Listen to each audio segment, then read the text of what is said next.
Film dimulai dengan seorang remaja bernama Alex yang tengah bersiap untuk mengikuti studi tur sekolahnya di Paris yang akan dimulai pada esok hari. Dengan antusias, ia mengemas barang-barangnya menyusun rencana perjalanan dan terlihat sangat bersemangat untuk menjelajahi ibu kota Paris tersebut. Keesokan harinya Alex tiba di bandara. Ia tidak pergi sendirian melainkan bersama sahabatnya Todd dan Josh. Keluarga Todd memang sudah sangat dekat dengan keluarga Alex. Jadi mereka sering pergi bersama. Sebelum berpisah, ayah Todd berpesan kepada Alex untuk menjaga diri satu sama lain mengingat mereka berdua akan menjalani perjalanan yang cukup jauh. Todd yang ada di sampingnya kemudian mengajak Alex untuk menuju toilet sebelum naik pesawat. Lebih baik buang air dulu daripada nanti di pesawat malah tidak nyaman, kata Todd sambil mereka berdua berjalan. Di dalam toilet bandara mereka mendengar lagu John Denver yang sedang diputar. Namun ada sesuatu yang buat Alex menjadi parno, entah kebetulan atau suatu pertanda diketahui kalau ternyata John Denver tewas karena kecelakaan pesawat beberapa waktu yang lalu. Setelah proses check-in selesai, mereka semua pun memasuki pesawat. Alex mengambil tempat duduknya, namun tak lama kemudian ada dua wanita, Krista dan Black, menghampirinya. Mereka menawarkan untuk bertukar tempat duduk dengan Alex. Karena sebelumnya Black duduk berdampingan dengan Todd. Tanpa ragu Alex setuju dan ia pun pindah ke kursi Black yang berada di sebelah Todd. Pesawat yang mereka tumpangi tampak sedikit tua dan kurang terawat. Alex memperhatikan detail kecil seperti kunci penutup meja di depannya yang terlepas begitu saja. Ketika pesawat mulai berjalan di landasan, Alex mulai merasa gelisah. Setelah pesawat lepas landas, entah kenapa Alex dibuat semakin gelisah. Perasaan yang tiba-tiba muncul begitu saja. Tak lama kemudian tiba-tiba pesawat itu berguncang hebat menyebabkan semua penumpang menjadi panik. Mesin pesawat terdengar mengeluarkan suara berisik dan pesawat perlahan mulai hancur. Suasana menjadi kacau dan sebuah ledakan besar pun terjadi.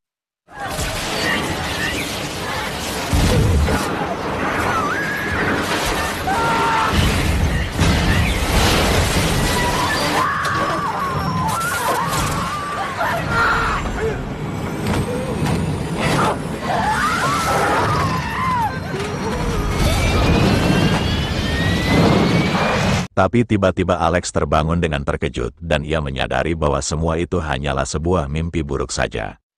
Tapi ketika ia melihat sekeliling, sesuatu yang aneh terjadi. Alex kembali berada di momen yang sama ketika Krista dan Black mengajak Alex untuk bertukar tempat duduk. Kejadian itu persis seperti yang ia alami sebelum kecelakaan pesawat terjadi. Dengan cepat Alex segera memeriksa kunci meja di depannya dan benar saja kunci itu lepas. Firasat buruknya muncul kembali, ia mulai panik dan dengan suara gemetar Alex berteriak memperingatkan teman-temannya kalau pesawat ini akan meledak.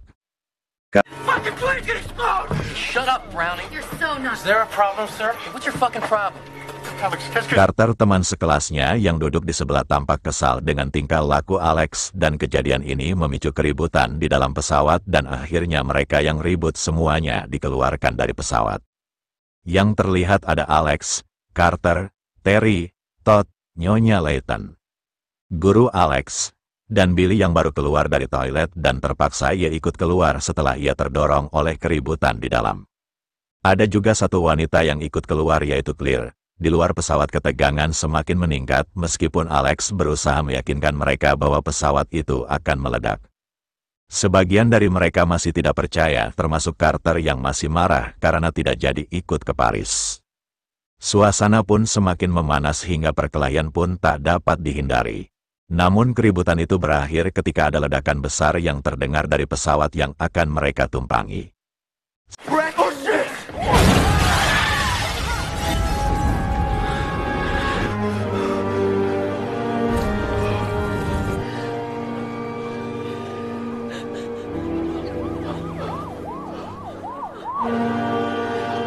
Semua orang yang keluar dari pesawat itu terdiam memandang Alex dengan tatapan yang penuh ketakutan dan kebingungan. Seakan tak percaya bahwa apa yang dikatakan Alex itu benar terjadi.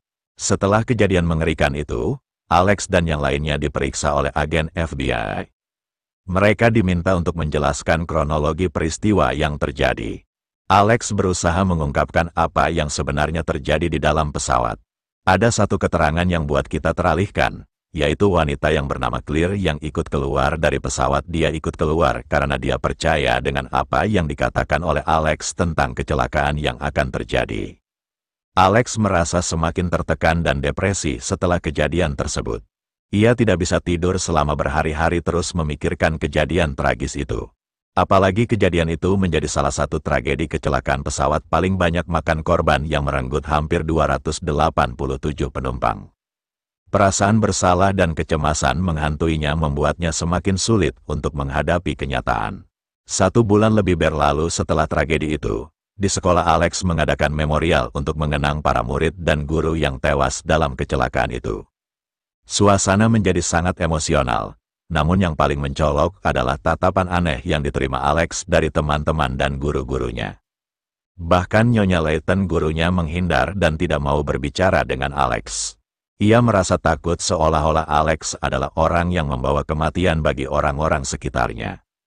Tidak hanya itu, Todd yang sebelumnya sangat dekat dengan Alex merasa tertekan karena ayahnya meminta agar ia menjauhi Alex. Meskipun demikian, Todd tak sepenuhnya menjauhi Alex.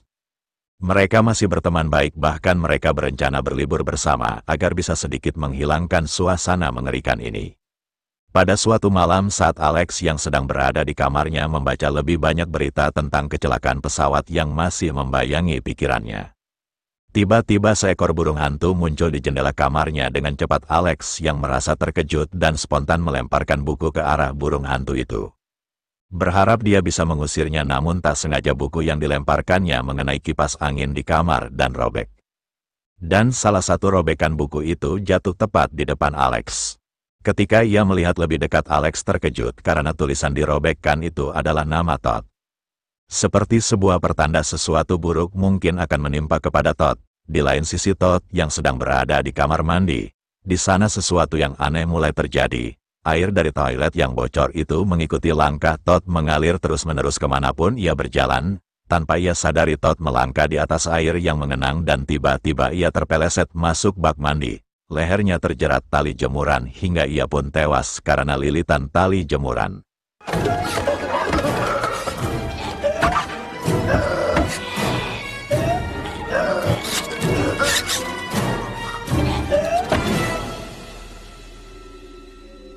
Air yang semula mengikutinya tiba-tiba mundur kembali dan masuk ke dalam bak mandi.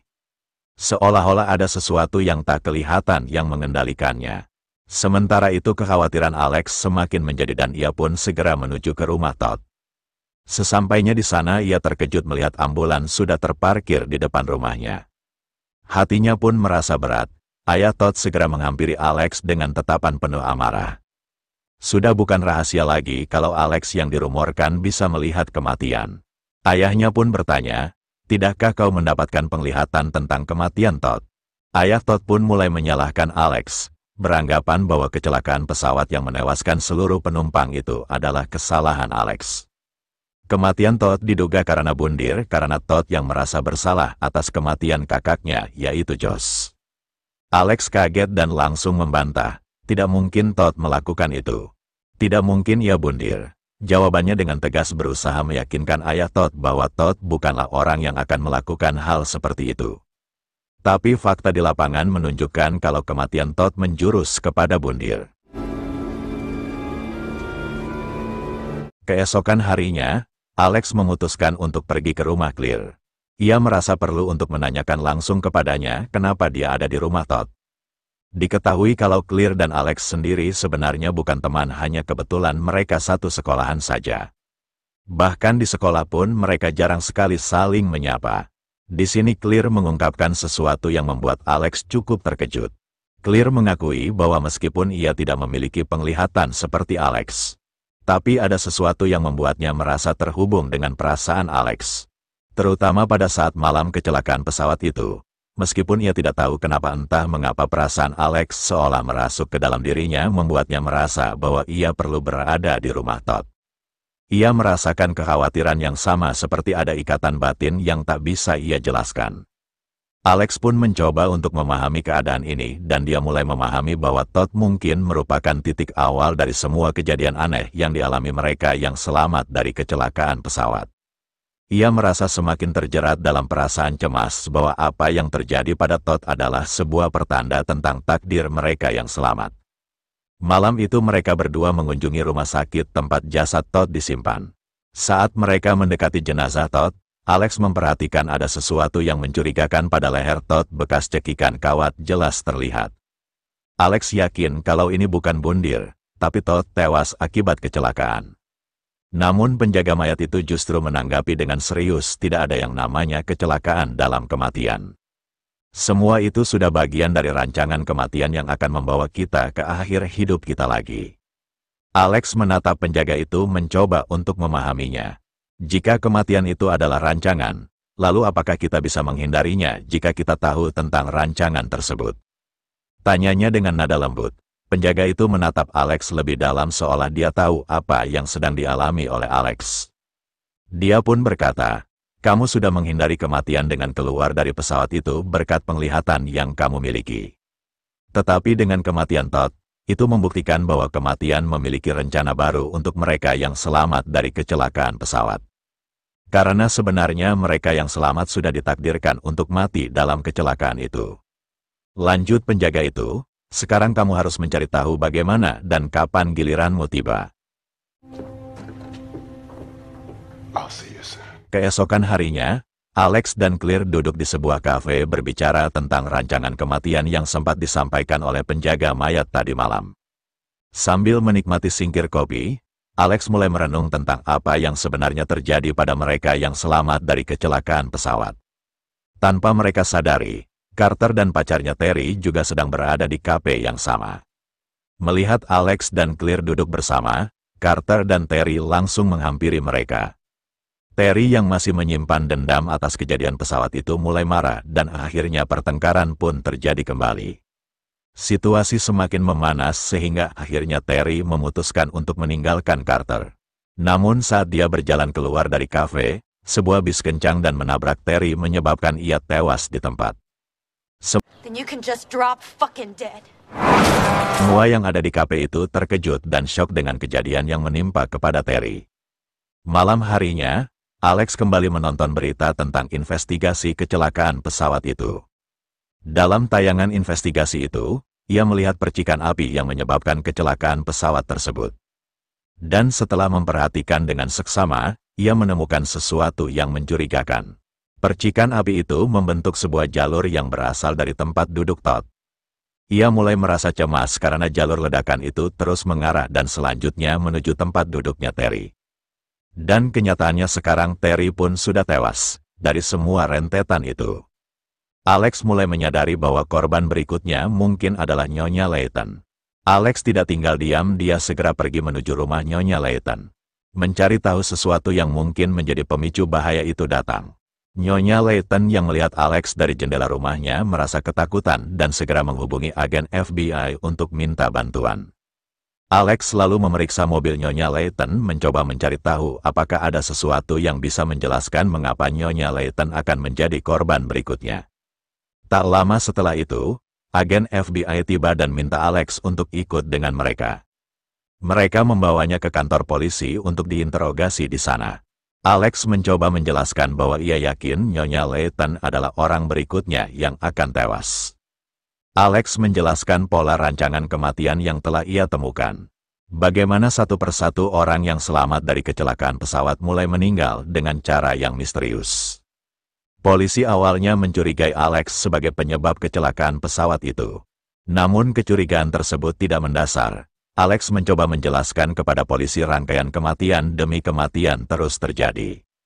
Ada mereka yang selamat mulai dari Todd lalu Terry dan kemungkinan besar yang tewas adalah Nyonya Layton. Karena kurangnya bukti secara nyata dan kasus ini sulit untuk dijelaskan secara logika. Agent Edwin pun akhirnya memutuskan untuk membiarkan Alex pergi sembari memantau memastikan apakah perkataan Alex benar soal apa yang akan terjadi kepada Nyonya Layton. Kembali ke rumah Nyonya Layton, kita melihat tanda-tanda kematian yang mulai mendekatinya. Nyonya Layton tidak menyadari bahwa gelas yang dia pegang tiba-tiba bocor dan cairan tersebut tumpah masuk ke dalam komputer di mejanya. Tanpa dia sadari air itu menyebabkan konslet pada komputer yang langsung meledak di depannya. Serpihan pecahan kaca dari komputer itu terlempar dan menusuk lehernya. Di tempat lain, Alex kembali merasakan sebuah tanda yang mengarah pada kematian berikutnya. Saat ia berjalan melihat seorang pria yang sedang membakar sampah di pinggir jalan. Tiba-tiba percikan api yang melayang di udara seperti mengarah langsung padanya. Insting Alex langsung bekerja dan ia bergegas kembali ke rumah Nyonya Layton dengan perasaan cemas. Sesampainya di rumah Layton, ia menemukan bahwa apa yang ia rasakan benar adanya. Percikan api yang berasal dari komputer meledak di rumah Layton menjalar dan mengenai bekas minuman alkohol yang tumpah sebelumnya. Ketika Nyonya Layton mencoba mengambil kain untuk menutup luka di tubuhnya, sebuah pisau yang terletak di dekatnya jatuh menembus langsung ke dadanya. Alex yang tiba di rumah Layton terkejut melihat pemandangan mengerikan itu. Nyonya Layton tergeletak dengan darah yang mengalir deras dari lukanya. Dengan cepat Alex langsung mencabut pisau dari tubuh Nyonya Layton. Alex berusaha memberikan pertolongan, namun dalam kepanikannya, ia menyadari bahwa dengan memegang pisau itu sidik jari miliknya menempel pada pisau yang kini menjadi barang bukti. Merasa takut malah dia yang akan dituduh atas kejadian itu. Dia lalu segera pergi dari sana. Saat itu kebetulan Billy lewat dan melihat Alex baru saja keluar dari rumah Layton. Billy memperhatikan keadaan Alex yang terlihat tampak sangat panik. Keesokan harinya, agen FBI mulai mencurigai Alex atas kematian Nyonya Layton. Mereka langsung mencari tahu kebenaran Alex dan salah satu agen pun mendatangi Clear untuk menanyakan tentangnya Alex. Namun Clear mengaku kalau dia tidak tahu di mana Alex berada. Here's my card. Toll-free number. Mereka khawatir dengan keadaan Alex. Clear memutuskan untuk ngajak Carter dan Billy mencari keberadaan Alex. Mereka akhirnya percaya apa yang dikatakan oleh Alex soal rangkaian kematian itu. Mereka harus mencari Alex untuk mengetahui siapa yang akan menjadi korban berikutnya. Dan mereka khawatir jika mereka tidak segera menemui Alex, kematian berikutnya mungkin sudah di depan mata mereka. Setelah melakukan pencarian, akhirnya mereka berhasil menemukan Alex yang sedang berada di pantai. Clear yang khawatir membawa Alex pergi ke kabin milik ayahnya. Alex tidak bisa pulang karena saat ini ia menjadi tersangka atas kematian Nyonya Layton. Namun pada saat itu Alex belum mempunyai penglihatan ataupun firasat yang akan mati. Dia juga tidak banyak bicara dan tidak mau memberitahukan siapa yang akan menjadi korban berikutnya. Carter yang sudah sangat kesal berkata, "Kita ini sudah ada di dalam daftar kematian. Jadi kenapa harus menunggu ujung-ujungnya kita bakal mati juga?" Tanpa ragu ia mulai mengemudi dengan kecepatan tinggi menentang maut itu. Pada saat yang sama Alex merasakan sebuah pertanda kembali datang. Sabuk pengaman mobil yang dikenakannya tiba-tiba terasa sangat ketat. Ia melihat bayangan kereta api lewat di jendela mobil dan saat mereka tiba di rel kereta api. Carter yang masih keras kepala dengan sengaja menghentikan mobilnya di tengah rel kereta api. Mereka yang takut keluar dari mobil kecuali Carter yang tetap bertahan di dalam mobil menolak untuk keluar. Alex dan yang lainnya membujuk Carter untuk meninggalkan mobil tapi Carter bersikeras karena dia merasa bahwa bukan giliran dia untuk mati. Tapi tak bisa dibohongi Carter pun mulai takut mati dan dia mulai panik dan mencoba menyalakan mobilnya. Sialnya mobil itu tiba-tiba saja tidak mau menyala. Ketika ia mencoba membuka pintu mobil itu terkunci dengan sendirinya dan sabuk pengamannya pun sulit dilepaskan. Di sisi kanan kereta api semakin mendekat, namun beruntung Alex membantu dan Carter berhasil diselamatkan tepat sebelum kereta datang. Setelah kejadian itu Billy merasa marah dan ketakutan. Ternyata maut itu mengincar Carter sambil ia pun menjauhi Carter. Namun tiba-tiba sebuah potongan besi bekas mobil yang tertabrak kereta melayang dan membelah kepala Billy.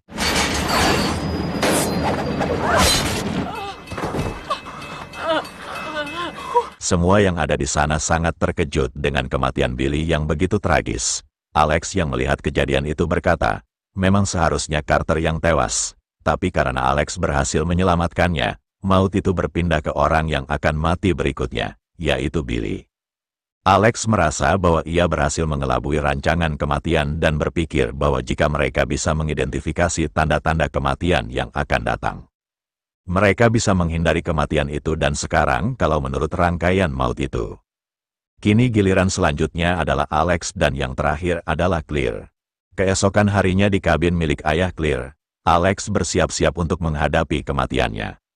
Ia tahu bahwa untuk menghindari maut, ia harus mengetahui semua tanda-tanda yang akan datang. Alex menutup segala barang yang bisa membahayakan dirinya, bahkan hal-hal kecil saja ia sangat berhati-hati memastikan tidak ada yang bisa menyebabkan bahaya. Tidak lama kemudian tanda-tanda mulai muncul, salah satunya adalah angin kencang yang datang tiba-tiba. Namun kali ini Alex merasa ia bisa mengantisipasi semuanya. Dalam pemikirannya dia bisa mengalahkan kematian ini. Alex yakin bahwa ia bisa menghindari takdir yang sudah dirancang itu. Pada malam harinya, Alex tiba-tiba mengingat kejadian sebelum terjadi kecelakaan pesawat itu. Di pesawat dia tidak jadi bertukar tempat duduk dengan Black dan yang lebih mengejutkannya, kursi Clear berada tepat di depan kursinya. Ini berarti dia selamat bukan karena berhasil menghindari kematian, melainkan karena itu bukan giliran Alex. Sekarang giliran itu jatuh kepada Clear. Alex langsung bergegas menuju rumah Clear.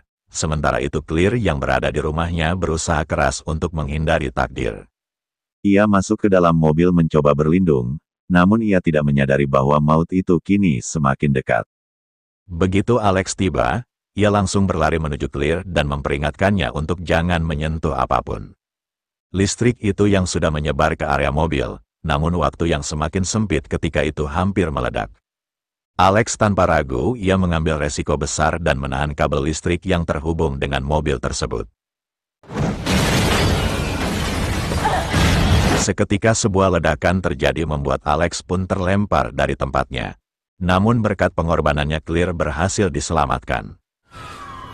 Hold on, Alex. Come on. Stay with me. 6 bulan kemudian setelah kejadian itu, Alex, Clear, dan Carter masih hidup. Mereka pun akhirnya bisa berlibur ke Paris untuk merayakan peristiwa mengerikan yang sudah mereka lalui. Carter kini terlihat lebih ramah dan tidak lagi emosional ketika bertemu Alex. Mereka menghabiskan waktu bersama merayakan kebersamaan setelah melewati begitu banyak bahaya. Namun Alex tidak bisa sepenuhnya melupakan kejadian-kejadian itu. Dalam perjalanan ia kembali teringat akan rancangan kematian yang sepertinya masih belum selesai. Setelah berhasil menyelamatkan Clear, seharusnya Alex yang menerima giliran berikutnya. Tapi setelah itu, ia masih hidup. Yang menjadi pertanyaannya adalah kenapa Alex masih hidup. Sebuah teka-teki kematian yang belum terpecahkan. Namun tiba-tiba sebuah firasat buruk menghampiri Alex dan ia merasa sepertinya sekarang adalah giliran Alex. Alex pun memutuskan untuk pergi ke hotel dan meminta teman-temannya untuk tidak mengikutinya. Namun maut itu tetap mengejarnya. Untungnya Carter yang sigap langsung menyelamatkan Alex tepat waktu dan ia terhindar dari kematian tersebut. Tapi kejadian itu meninggalkan pertanyaan besar, jika Alex sudah selamat, siapa yang akan menjadi korban berikutnya? Tak lama setelah kejadian itu, jawabannya pun datang. Ternyata yang berikutnya akan tewas adalah Carter.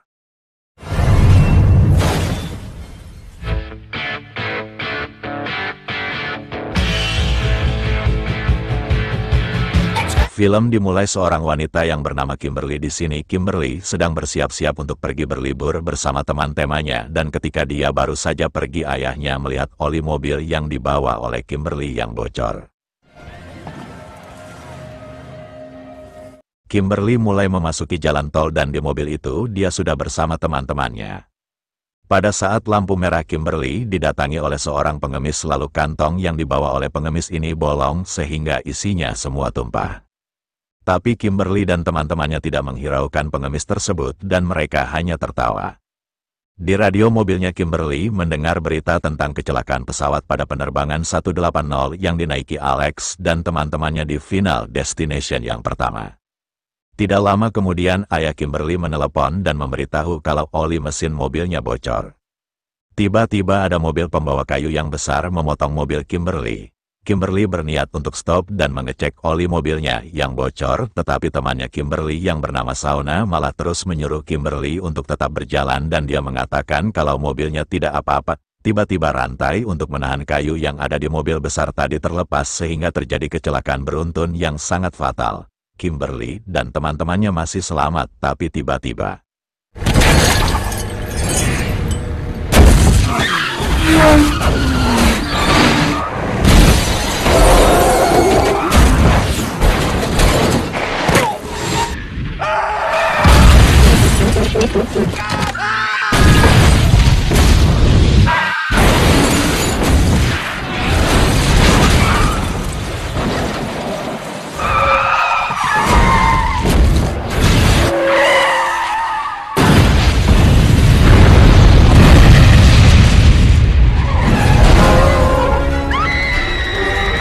Ternyata Kimberly mendapatkan penglihatan seperti Alex dan kejadian sebelumnya terulang kembali di mana ada pengemis yang mendatangi mobil Kimberly, barang bawaannya semua tumpah. Di sini Kimberly terlihat mulai sangat panik dan dia mengatakan kalau sebentar lagi bakal ada kecelakaan yang sangat besar. Teman-temannya pun heran melihat Kimberly yang bertingkah aneh. Ketika Kimberly menyalakan radionya, ternyata siaran yang muncul sama seperti sebelumnya, kejadian kecelakaan yang menyiarkan berita tentang kecelakaan pesawat pada penerbangan 180. Kimberly pun langsung memblokir jalan menggunakan mobilnya. Kemudian polisi yang berada di belakang langsung menghampiri Kimberly dan dia bertanya apa yang sedang terjadi. Kimberly menjelaskan kalau sebentar lagi bakal ada kecelakaan beruntun yang sangat besar. Lalu lewat mobil truk besar bawa kayu, Kimberly bilang kalau truk itulah penyebab kecelakaan tersebut. Tentu saja polisinya nggak percaya begitu aja hingga akhirnya benar terjadi kecelakaan beruntun yang menewaskan banyak orang. Tiba-tiba Kimberly hampir tewas tertabrak oleh sebuah truk, tapi untung saja polisi itu sigap dan langsung menarik Kimberly. Tetapi semua teman-teman Kimberly yang masih berada di dalam mobil tewas seketika.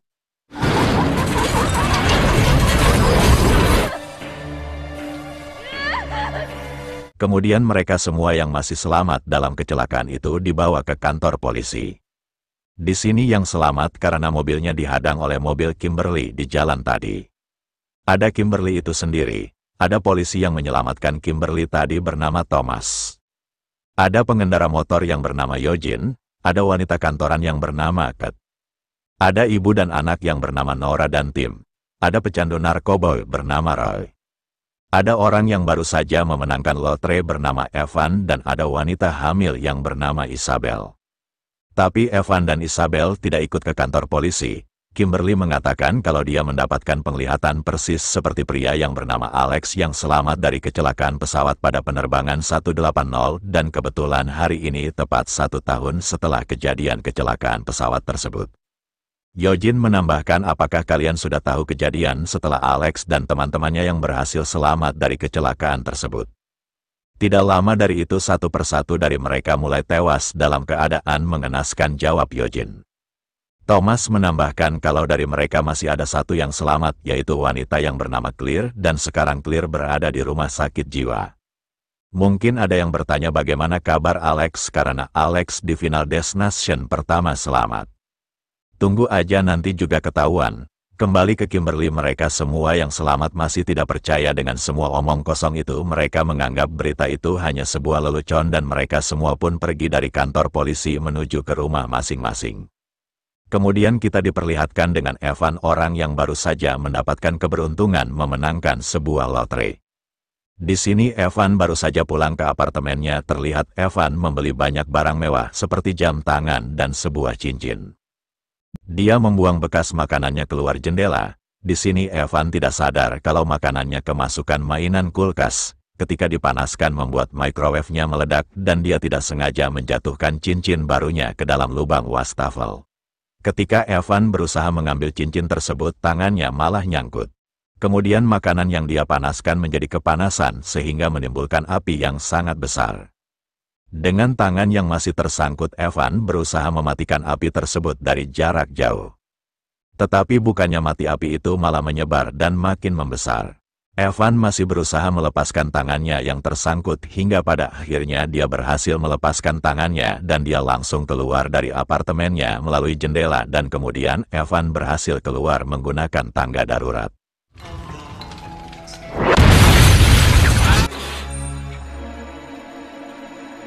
Tetapi baru saja melangkah dia terpeleset oleh makanan yang dia buang tadi.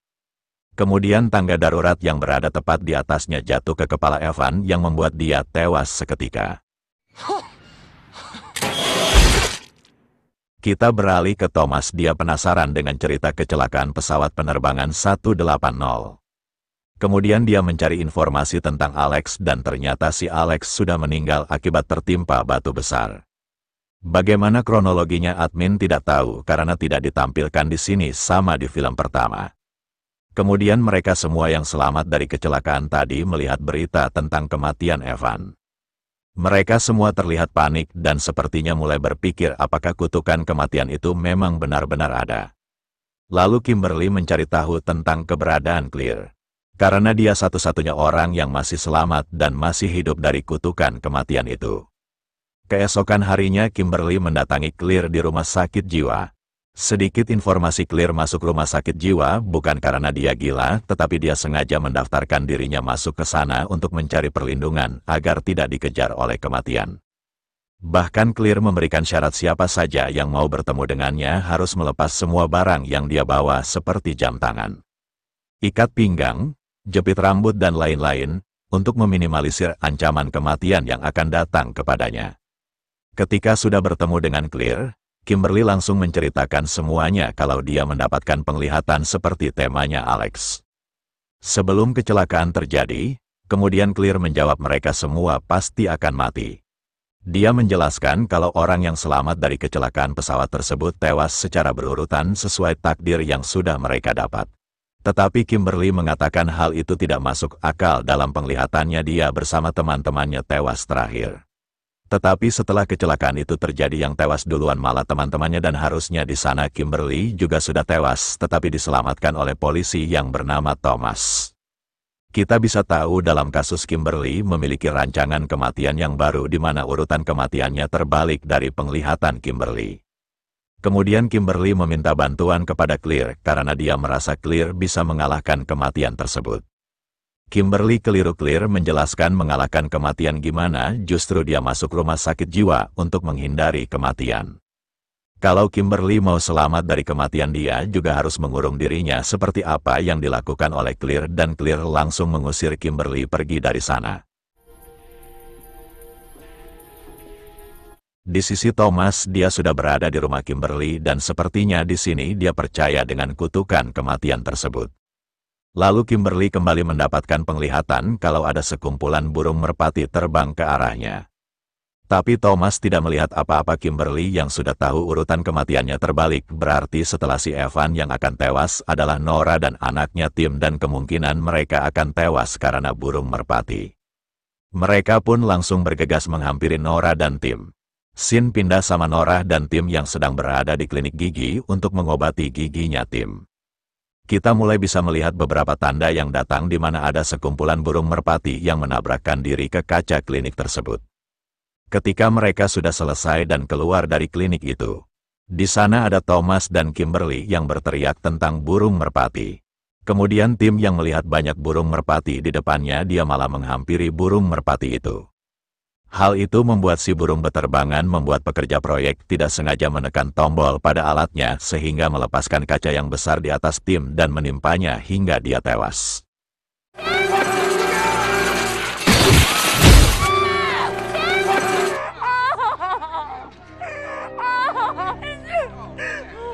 Kemudian Thomas mengantar Kimberly kembali ke rumahnya dan tiba-tiba Clear datang. Dia berubah pikiran dan mau membantu Kimberly.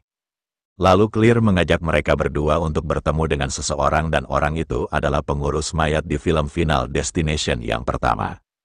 Clear mengatakan kalau orang ini banyak tahu tentang kematian di sini. Clear bertanya bagaimana cara menghentikan kematian dan orang itu berkata kalian tidak bisa mencurangi kematian. Tapi Clear tidak percaya. Clear dan Alex sudah berhasil mencurangi rancangan kematian bukan hanya sekali tapi puluhan kali. Kemudian orang itu berkata hanya kehidupan baru yang bisa mengalahkan kematian itu. Singkat cerita, ketika mereka sedang berada di pom bensin, Kimberly kembali mendapatkan penglihatan kalau ada sebuah mobil van putih yang tenggelam di dasar danau.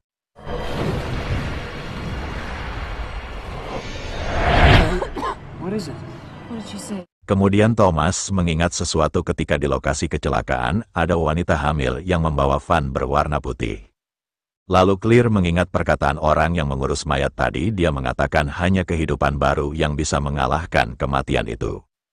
Artinya, jika wanita hamil yang membawa mobil van putih tadi melahirkan bayinya akan membawa kehidupan yang baru dan hal itu dapat menghapus semua daftar kematian sehingga mereka semua bisa selamat.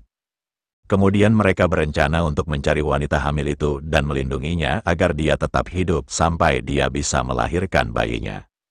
Singkat cerita, pada malam harinya mereka yang masih selamat berkumpul di apartemennya Thomas. Mereka berkumpul di sana untuk menjaga satu sama lain sampai wanita hamil itu ditemukan dan melahirkan bayinya.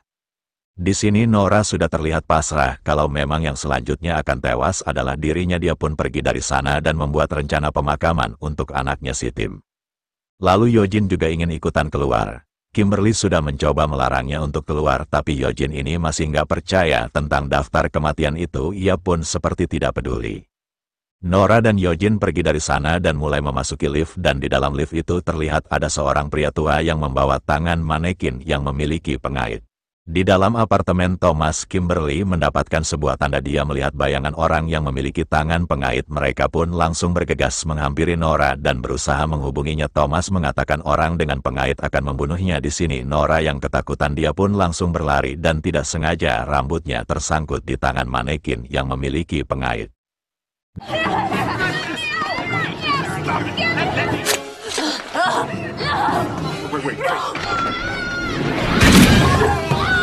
Nora berusaha menarik kepalanya dan keluar dari lift itu, tapi pintu liftnya keburu menutup dan kepalanya terjepit sehingga kepalanya terputus dan Nora pun tewas.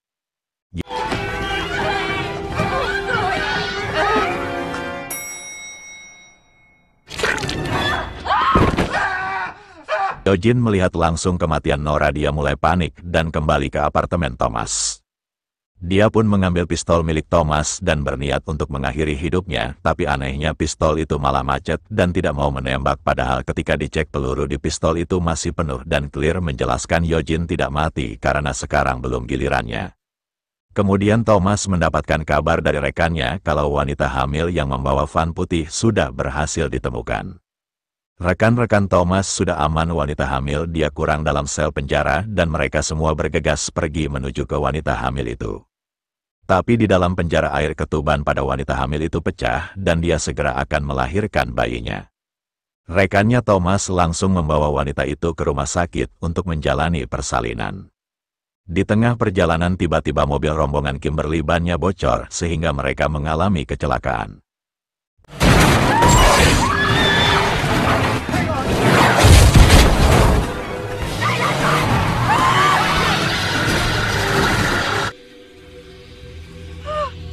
Tapi untung saja mereka tidak terluka kecuali Eugene. Paru-paru dia tertusuk oleh pipa yang membuat dia susah untuk bernafas. Lalu pemilik peternakan yang mereka tabrak langsung memanggil ambulans untuk segera membawa Eugene. Sementara Kate masih terjebak di dalam mobil karena tubuhnya terhalang oleh kayu yang besar. Tidak lama kemudian datang wartawan untuk meliput kejadian kecelakaan tersebut. Anak dari pemilik peternakan yang bernama Brian hampir saja tertabrak oleh mobil wartawan itu, tapi untung saja Roy langsung cepat menyelamatkannya.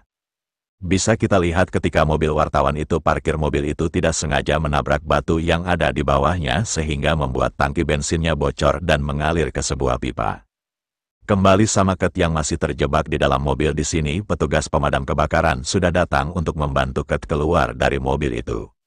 Tapi karena petugasnya memukul pintu itu terlalu kencang, membuat bantal penyelamat pada mobil itu pun aktif sehingga mendorong kepala Kate ke pipa tajam yang ada di belakang kepalanya. Rokok yang dipegang oleh Kate pun terlepas dari tangannya dan angin membawa rokok itu ke pipa yang terdapat aliran bensin bocor yang tadi. Lalu apinya mengarah ke mobil wartawan yang bensinnya bocor tadi. Lalu ledakan mobil itu menyebabkan pagar kawat melayang ke arahnya Roy sehingga Roy tewas dengan tubuh yang terbelah.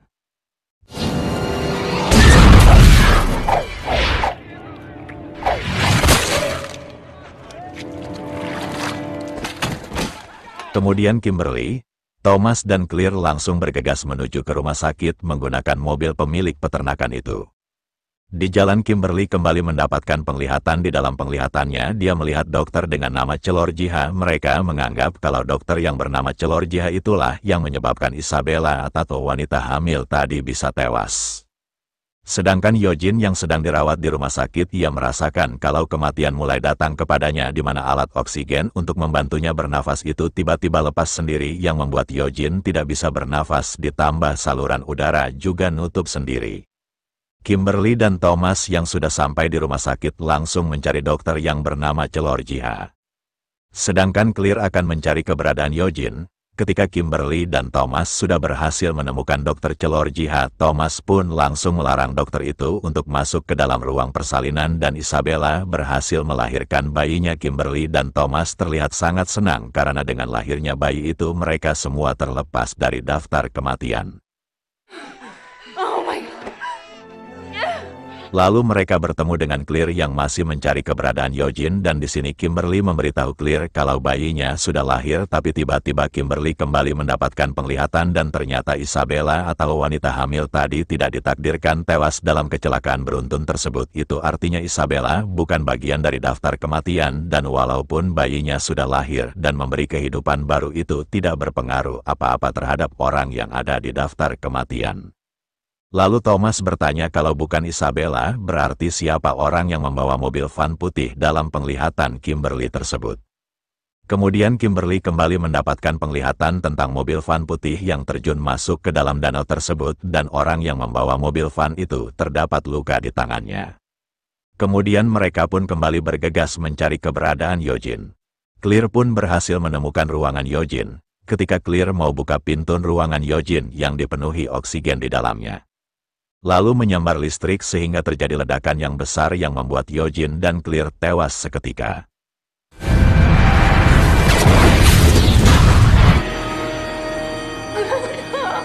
Akhirnya Clear tewas juga berarti final destination pertama sudah tidak ada lagi karena tewasnya Clear sudah menutup final yang pertama.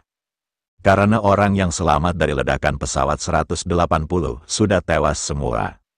Emang betul sekali kematian tidak bisa dihindari. Akibat ledakan tadi membuat tangan Kimberly terluka, lalu dia menyadari penglihatannya tentang orang yang membawa mobil van putih hingga tercebur ke dalam danau dengan tangan yang terluka, berarti orang itu adalah Kimberly sendiri dan dokter Chelorjiha yang dia lihat di penglihatan tadi bukan tanda-tanda kematian dari Isabel, melainkan tanda-tanda itu untuk Kimberly sendiri dan di luar dia melihat danau dan mobil van putih yang baru saja tiba.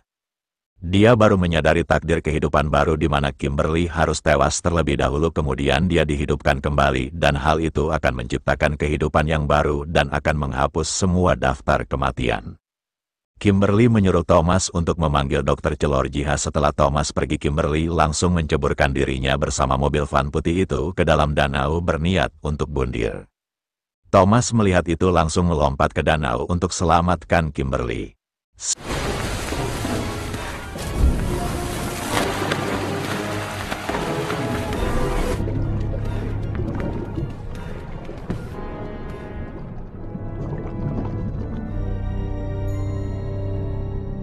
Singkat cerita, dokter Chelorjiha berhasil kembali menghidupkan Kimberly dan Kimberly sudah mendapatkan kehidupan yang baru. Itu artinya Kimberly dan Thomas berhasil terlepas dari daftar-daftar kematian dan mereka berhasil mencurangi kematian itu.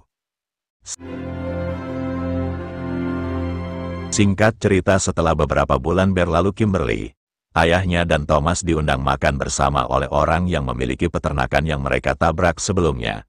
Ayahnya Brian mengatakan kalau si Brian hampir tewas tertabrak mobil pada hari kecelakaan di peternakan itu, tapi untung saja pada waktu itu Roy menyelamatkannya. Lalu ledakan terjadi, dan final destination kedua pun tamat.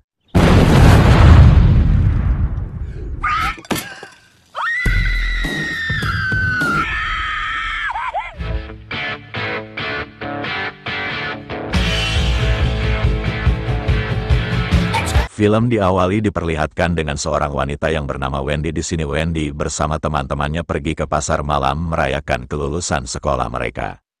Di sini Wendy sedang memotret teman-temannya yang sedang naik wahana. Ketika dia melihat hasil fotonya, dia menemukan ada kejanggalan di wahana itu, ada tulisan hair dive, tetapi dihasilkan foto Wendy lampu pada huruf V di tulisan itu mati, sehingga tulisannya itu terlihat seperti dead atau mati. Di sini Wendy pergi berempat bersama temannya. Jason pacarnya Wendy dan Carrie sama Kevin pasangan juga. Di pasar malam itu mereka tidak hanya berempat karena hari itu adalah perayaan kelulusan mereka, jadi teman-teman sekolah yang lainnya juga ada di pasar malam tersebut. Wendy membawa kamera untuk memotret teman-temannya yang sedang bermain wahana dan dia juga berencana memasukkan foto teman-temannya ke buku tahunan sekolah. Di sana dia juga bertemu adiknya yang bernama Julie. Ternyata adiknya juga ada di sana cuma untuk mengikuti perayaan tersebut. Singkat cerita, Wendy bersama teman-temannya berencana menaiki roller coaster yang ada di pasar malam itu. Sebelum masuk ke wahana, Wendy terlihat memiliki firasat yang gak enak. Jason coba tenangkan Wendy dan dia mengatakan Wendy hanya takut dan gugup naik wahana itu.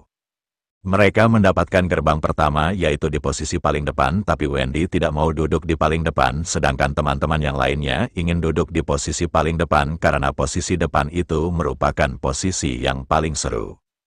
Biar adil, Kevin melempar koin untuk menentukan siapa yang duduk di paling depan dan ternyata Kevin kalah.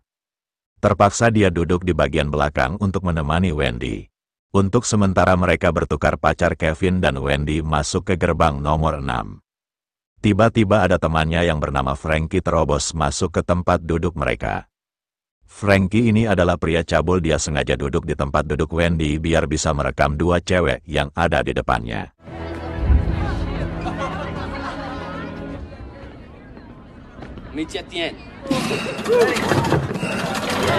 Wendy yang hendak memotret dilarang oleh petugas wahana itu karena pada saat naik wahana ini dilarang membawa kamera dan semacamnya. Frankie mendengar hal itu langsung menyembunyikan handycamnya sebelum wahananya dimulai.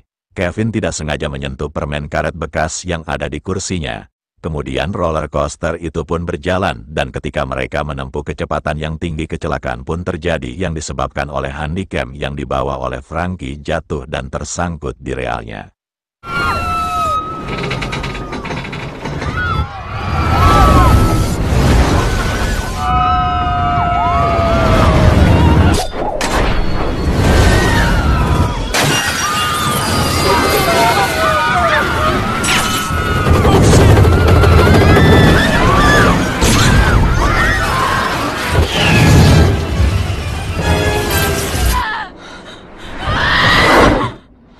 Tapi ternyata itu adalah penglihatan dari Wendy dan kejadian sebelum kecelakaan pun terjadi. Seperti yang dialami oleh Alex dan Kimberly, kejadian pertama terulang lagi seperti Kevin yang tangannya terkena permen karet bekas. Wendy pun langsung berteriak dan meminta untuk diturunkan dari wahana itu. Jason, pacar Wendy yang melihat keributan di belakang, dia pun sebenarnya ingin turun tapi petugas sepertinya tidak mendengar perkataan Jason lalu petugasnya menjalankan roller coaster itu. Wendy sudah berusaha agar wahana itu berhenti, tapi semua itu sudah terlambat dan pada akhirnya ketika mereka baru saja keluar benar saja terjadi kecelakaan pada wahana tersebut yang menewaskan semua penumpang yang ada di wahana itu termasuk pacarnya Wendy yaitu Jason dan pacarnya Kevin yaitu Carrie. Beberapa hari sudah berlalu di sini, Wendy masih sangat sedih dan merasa sangat bersalah atas kematian Jason pacarnya. Kevin pun datang untuk menghibur Wendy, tapi Wendy tidak menghiraukannya. Sebenarnya banyak juga yang merasa kasihan sama Wendy termasuk Ashley dan Ashley di mana mereka mengajak Wendy untuk pergi ke salon untuk menghibur diri. Kevin masih berusaha untuk mengejar Wendy dan dia berusaha membujuk Wendy kalau Wendy tidak bisa bersifat seperti ini karena bukan hanya dia yang merasa sedih. Kemudian Kevin menjelaskan kalau ada kejadian yang sama persis seperti yang mereka alami. Kevin menjelaskan kecelakaan pesawat yang terjadi 6 tahun yang lalu yaitu kecelakaan pesawat pada penerbangan 180. Kevin mengatakan ada pria yang mendapatkan penglihatan seperti Wendy. Kemudian 7 orang diturunkan dari pesawat itu, tidak lama kemudian benar saja pesawat itu pun meledak. Namun 7 orang yang selamat tadi setelah beberapa bulan dari kecelakaan pesawat itu mereka satu persatu mati karena kecelakaan yang aneh. Namun Wendy tidak percaya dengan hal itu, dia pun pergi meninggalkan Kevin. Ketika sampai di rumahnya, Wendy dihampiri oleh adiknya yaitu Julie dan dia mengambil gelang pemberian nenek mereka. Mendengar curhatan kakaknya, si Julie pun merasa kasihan dan dia mengembalikan gelang yang akan diambil. Lalu Julie ingin meminjam kameranya Wendy untuk acara sekolahnya nanti malam dan Wendy membolehkannya, tetapi karena kameranya lowbat Wendy akan ngecasnya terlebih dahulu. Ketika Wendy melihat foto-foto pada saat di festival, dia melihat ada kejanggalan. Ternyata tanda-tanda itu sudah datang ketika dia sedang memfoto teman-temannya pada saat di pasar malam tersebut. That's Carl. You know what?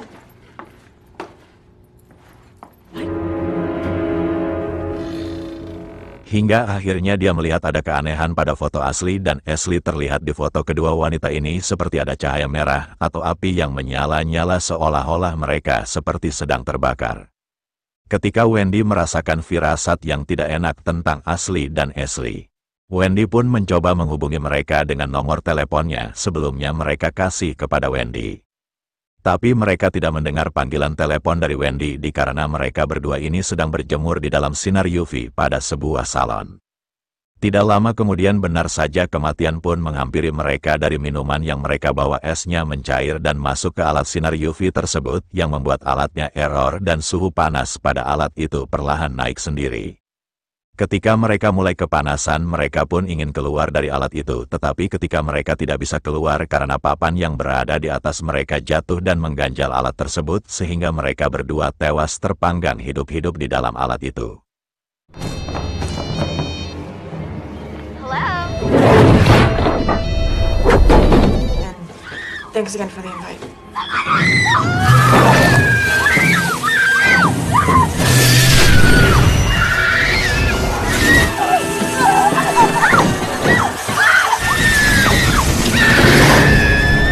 Ketika upacara pemakaman mereka berdua selesai, Kevin menghampiri Wendy yang terlihat sedang ziarah ke makam mantan pacarnya yaitu Jason. Wendy mulai bercerita tentang firasat aneh yang dia dapat dan beberapa kejanggalan dari foto yang diambil dan sepertinya di sini Wendy mulai percaya cerita Kevin tentang kecelakaan pesawat pada penerbangan 180 itu. Wendy pun mulai merasa satu persatu dari mereka yang selamat di wahana itu akan tewas. Karena mereka pikir kasus mereka ini sama kayak penerbangan 180 di mana orang yang selamat dari kecelakaan pesawat itu tewas berurutan. Maka mereka memprediksi yang akan mati selanjutnya adalah si Frankie karena Frankie duduk di belakang Ashley dan Ashley karena dia yang sudah tewas. Kemudian mereka pun melihat foto Frankie untuk mencari tahu bagaimana cara Frankie tewas, tapi dilihat dari fotonya tidak ada tanda yang aneh. Mereka pun semakin dibuat bingung. Karena Wendy ini belum makan berhari-hari, jadi Kevin mengajaknya makan terlebih dahulu. Ketika sampai di tempat makan, keanehan pun mulai terjadi, dimulai dari radio yang error dan truk yang hampir saja menabrak mereka. Lalu dari belakang ada truk yang meluncur ke bawah karena pengemudinya lupa memasang rem tangan. Mereka pun di sini mulai panik karena tidak bisa keluar dari mobil. Kevin pun langsung memecahkan kaca depan mobilnya, lalu kemudian orang yang berada di depan mobil mereka pun tewas akibat terkena kipas dari mesin mobilnya Kevin, dan ternyata orang itu adalah Frankie.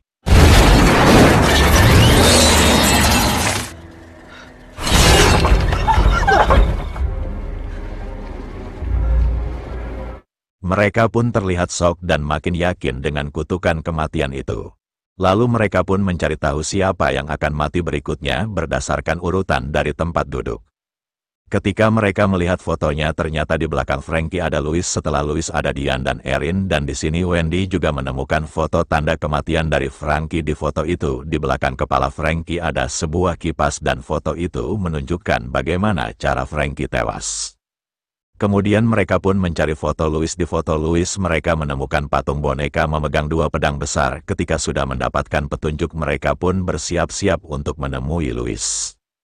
Keesokan harinya Kevin dan Wendy mendatangi Louis di tempat gymnya. Mereka pun mengingatkan Louis tentang daftar kematian itu, tapi Louis yang keras kepala masih gak percaya. Louis mengatakan semua yang mereka sampaikan adalah omong kosong. Lalu Wendy melihat ada dua pedang besar sama seperti tanda yang ada di foto Louis. Mereka berdua masih berusaha keras untuk memperingati Louis, tapi tetap aja Louis masih keras kepala. Lalu kemudian Louis tewas di depan mata mereka berdua yang sangat tragis.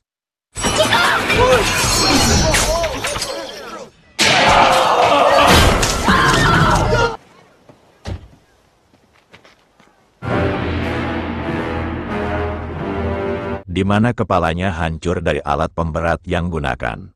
Kini mereka melanjutkan ke korban yang akan tewas berikutnya yang duduk tepat di belakang Louis, yaitu pasangan gaul Diane dan Erin.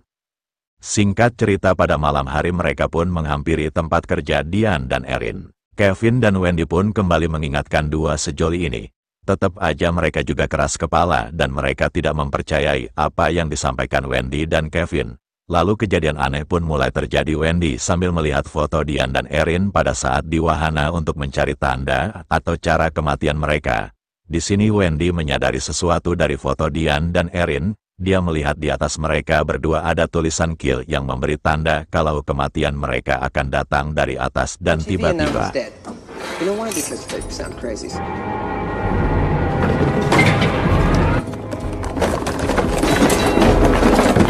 Okay. Let's go with what you guys are saying.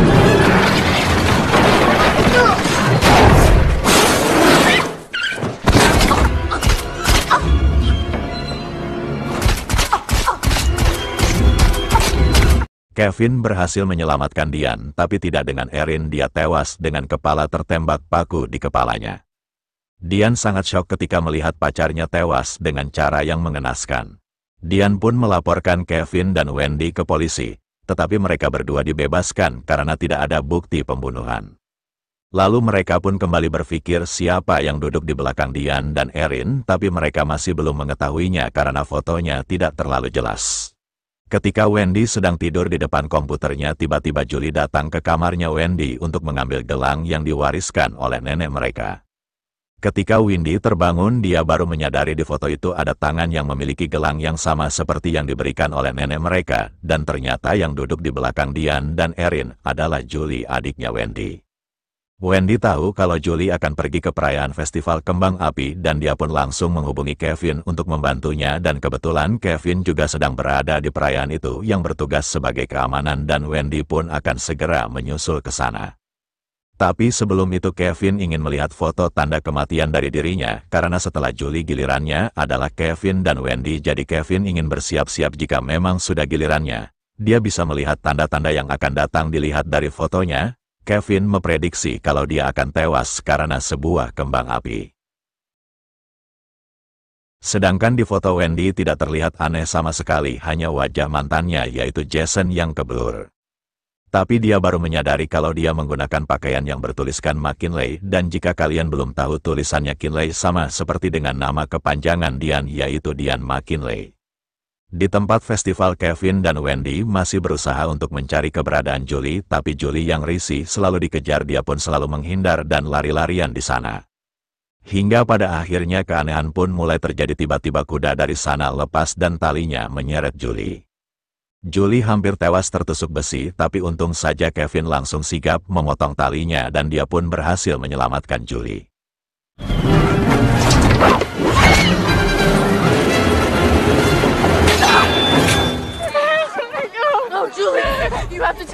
Karena Julie selamat, gilirannya pun langsung melompat ke Kevin. Kevin yang berusaha menenangkan kudanya yang lepas itu, tiba-tiba dia ditendang dan mukanya terkena ledakan dari sebuah gas, tapi untuk saja Wendy cepat menyelamatkan Kevin. Julie dan Kevin berhasil terhindar dari kematian dan yang berikutnya adalah giliran Wendy. Wendy melihat kedatangan Diane dan semenjak kematian Erin dia selalu membuntuti Wendy. Wendy baru sadar kenapa di fotonya menggunakan baju McKinley. Ternyata kematian Wendy akan disebabkan oleh Diane McKinley. Diane masih tidak terima dengan kematian pacarnya yaitu Erin. Mesin kembang api yang ada di belakang mereka error dan menembak ke arah Wendy, tapi untung saja Wendy langsung tahu dan dapat menghindari kembang api tersebut. Karena di sini Wendy selamat dari kematian, rancangan kematiannya pun berputar kembali dan mengulang ke orang yang selamat sebelumnya yaitu si Diane. Lalu kembang api itu mengenai katrol yang ada di belakang Diane. Dia pun tertimpa dan akhirnya lewat tertimpa tiang katrol.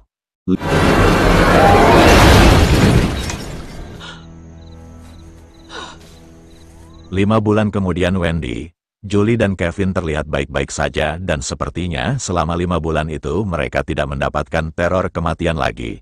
Tapi di kereta itu Wendy mulai merasakan firasat aneh muncul kembali dan dia juga melihat angka 180. Ada apa sebenarnya dengan angka 180 di film Final Destination ini? Di kecelakaan pesawat pada film Final Destination yang pertama pada penerbangan 180. Kemudian kecelakaan pada jalan tol di film Final Destination yang kedua terdapat angka 180 juga dan sekarang di kereta tersebut Wendy juga melihat angka 180 dan secara kebetulan tiba-tiba Wendy, Julie, dan Kevin berada di satu kereta yang sama dan ketika mereka bertiga sudah berkumpul, benar saja kecelakaan pun terjadi dan mereka tewas dengan urutan yang sesuai, dimulai dari Julie, Kevin dan terakhir si Wendy.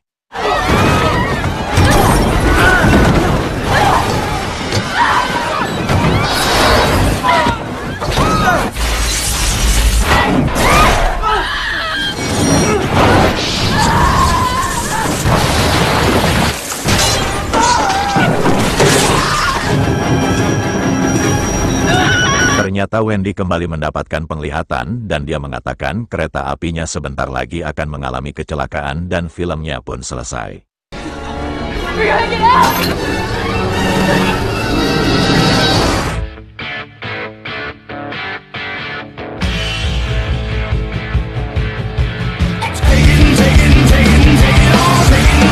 Film diawali dengan pria bernama Nick, dia sedang menonton balap NASCAR bersama teman-temannya. Ketika sedang asyik menonton tiba-tiba Nick mendapatkan firasat yang gak enak. Tidak lama kemudian terjadi kecelakaan besar pada balapan tersebut yang menewaskan Nick bersama teman-temannya.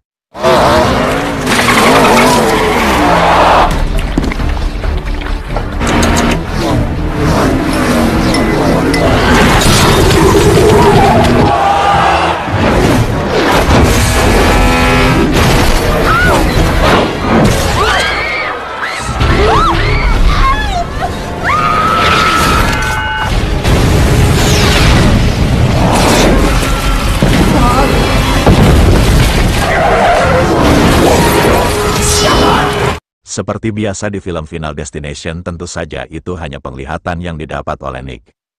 Kemudian Nick melihat kejadian persis sama seperti apa yang dia lihat sebelum kecelakaan. Ada ibu-ibu yang memasangkan tampon ke telinga anaknya. Ada orang yang memakai topi cowboy akan duduk di depan mereka. Ada orang yang berteriak di depan mereka. Kemudian Nick menjelaskan kalau sebentar lagi bakal ada kecelakaan besar yang akan menewaskan banyak orang di tempat ini. Temannya bernama Han dan pacarnya bernama Janet. Nick pun mengajak pacar dan teman-temannya untuk keluar dari tempat ini, namun ketika mereka ingin keluar terjadi keributan. Karena penonton lain merasa terganggu, petugas pun membawa mereka keluar di sini. Orang yang bernama Carter ikutan keluar karena dia tidak terima bajunya tertumpah air dan dia pun menyuruh istrinya untuk menunggu di dalam. Ketika di luar mereka kembali berdebat, tapi tidak lama kemudian kecelakaan pun benar terjadi. Carter yang panik karena istrinya masih di dalam dia pun ingin kembali ke sana tetapi petugas keamanan melarangnya masuk karena terlalu berbahaya. Lalu sebuah ban mobil terbang keluar mengenai kepala pacarnya Andy. Andy ini orang yang ribut dengan Nick di dalam tadi. Di kafe Nick dan teman-temannya membicarakan kecelakaan tersebut. Nick mengajak teman-temannya untuk menghadiri upacara peringatan kematian di lokasi kecelakaan tersebut. Tapi Janet dan Han tidak mau ikut. Setelah selesai mengikuti upacara peringatan kematian itu, petugas keamanan di tempat balapan itu yang bernama George. Dia menghampiri Nick dan bertanya bagaimana kau bisa tahu dengan kejadian itu. Tiba-tiba Carter datang dan mulai rasis kepada George. Dia menganggap kalau George lah penyebab dari kematian istrinya. Karena George sebelumnya tidak memperbolehkan Carter kembali masuk ke dalam untuk menyelamatkan istrinya. Pada malam hari Nick mendapatkan sebuah mimpi yang terlihat seperti sebuah pertanda, tapi pacarnya Nick, yaitu Lori, tetap menenangkannya. Di sisi lain kita diperlihatkan dengan Carter sepertinya si Carter ingin melakukan balas dendam kepada George akibat dendam kematian istrinya. Carter sedang menunggu George tidur dan ketika George sudah tidur dia berniat untuk membakar rumahnya George tapi ternyata takdir berkata lain. Carter malah terseret oleh mobilnya sendiri dan bensin dari mobilnya tumpah sehingga gesekan rantai dengan aspal menimbulkan percikan api yang membuat Carter tewas akibat terbakar. George yang mendengar teriakan orang di luar rumah dia pun langsung keluar untuk melihat dan dia terkejut ketika melihat Carter yang terbakar dan terseret mobil. Keesokan harinya Janet langsung menghubungi Lori untuk melihat tentang berita kematian Carter. Kemudian Lori langsung memberitahu Nick tentang berita tersebut. Ketika Nick melihat pintu berwarna merah persis di dalam mimpinya, dia pun baru menyadari kalau mimpi yang dia dapat malam tadi itu merupakan sebuah pertanda. Nick kembali mendapatkan sebuah penglihatan atau sebuah tanda, tapi mereka masih belum tahu siapa yang akan tewas berikutnya. Kemudian scene berganti ke seorang wanita yang bernama Samantha. Dia sedang berada di salon bersama kedua anaknya. Samantha ini adalah seorang ibu yang memasukkan tampon ke telinga kedua anaknya pada saat di balapan NASCAR. Kedua anak Samantha ini sedang bermain lempar batu yang hampir mengenai tukang rumput di depan salon itu. Samantha pun memberikan uang 20.000 ke anaknya untuk pergi membeli permen di sebelah salon biar kedua anaknya ini enggak mengganggu orang saat bekerja.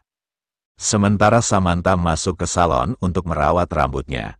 Lalu setengah jam kemudian anak-anaknya Samantha kembali ke salon dan mereka membuat kekacauan di salon. Samantha hampir terkena kipas yang terlepas dari atas, tapi beruntung saja kipas itu jatuh tidak mengenai Samantha. Samantha pun meminta maaf atas kelakuan anak-anaknya yang nakal. Dia pun mengajak anaknya untuk pergi dari sana.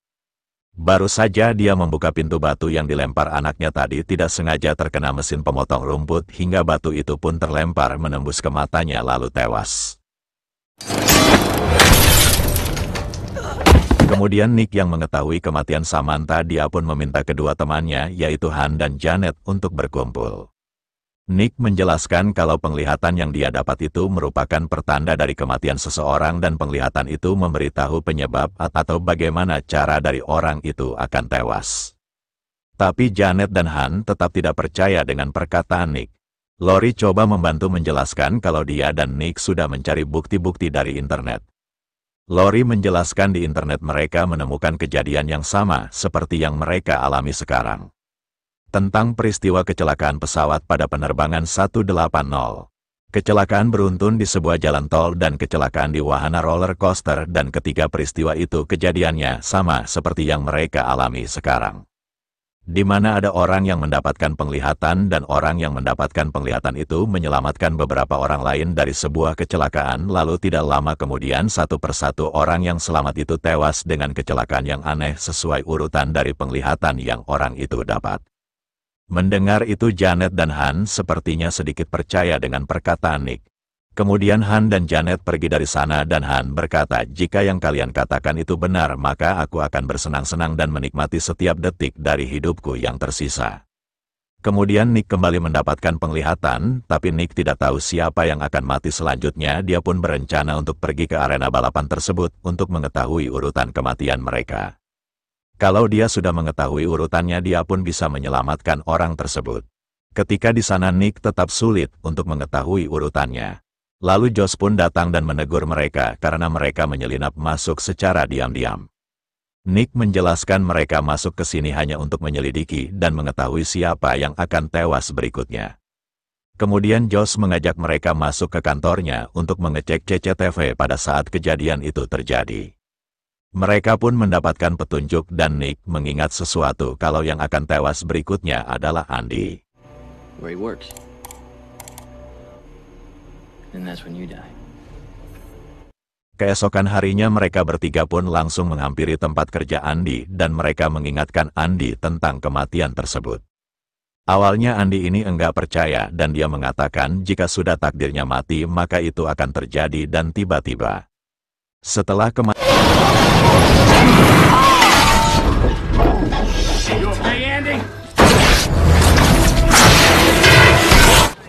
How? Which one is next? Look, they both died. Setelah kematian Andy berarti yang tersisa Nick, Lori, Josh, Janet dan Han. Nick mengingatkan yang berikutnya adalah si Janet dan Han. Lalu mereka pun berbagi tugas. Lori dan Josh akan mencari Janet, sedangkan Nick akan mencari Han. Han sedang berada di kolam renang dan Janet sedang berada di jalan menuju ke tempat cuci mobil. Nick mencoba menghubungi Han tetapi tidak ada jawaban, lalu tiba-tiba dia mendapatkan sebuah penglihatan.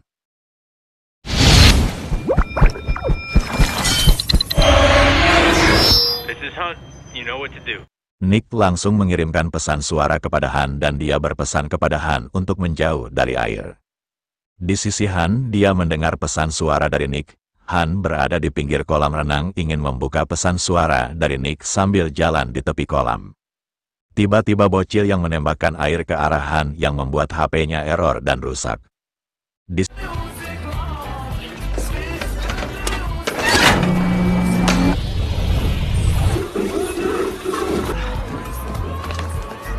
sisi Janet yang sedang berada di dalam pencucian mobil otomatis, dia mendapatkan telepon dari Lori. Lori bilang kalau Janet harus menjauh dari air. Mendengar hal tersebut, Janet sangat terkejut karena sekarang di sekelilingnya air semua. Kemudian terjadi konslet pada mesin cuci itu dan Janet terjebak di dalam sana. Janet pun semakin panik dan tiba-tiba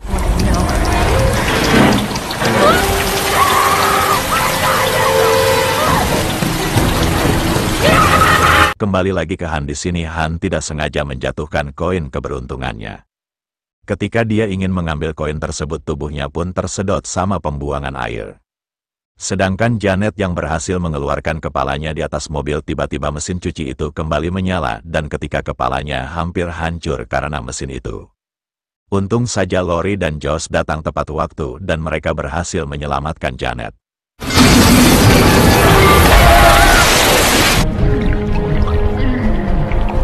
Sedangkan Nick gagal untuk menyelamatkan Han karena tekanan penyedot air itu semakin tinggi. Han tewas karena organ dalamnya tersedot melalui lubang duburnya. Kemudian urutan berikutnya adalah Josh. Di sini Lori sangat mengkhawatirkan Josh, tetapi Josh menenangkannya dan dia berkata dia sudah siap mati agar dia bisa menyusul istri dan anaknya. Pada malam hari ketika di rumah, Lori berkata kepada Nick kalau dia mengkhawatirkan Josh. Di sisi Josh terlihat seperti pasrah dengan kematiannya. Nick bilang dengan menyelamatkan Janet mungkin telah menghapus rantai kematian itu. Kemudian mereka pun pergi ke rumah Josh. Mereka terkejut yang melihat George sudah ditemukan dalam keadaan gantung diri, tapi ternyata Josh masih hidup dan mereka berhasil menyelamatkannya. Kemudian Josh berkata kalau memang sekarang adalah gilirannya, dia hanya ingin memberikan apa yang Tuhan mau, yaitu kematian. Josh sudah seharian berusaha melakukan aksi bunuh diri, tapi dia malah gak mati-mati dan Lori berkata mungkin benar, dengan menyelamatkan Janet mereka sudah menghapus urutan kematiannya dan mereka pun merayakannya sambil minum-minum dan makan. It's a break in the chain. Apple cider Thank and a God. toast.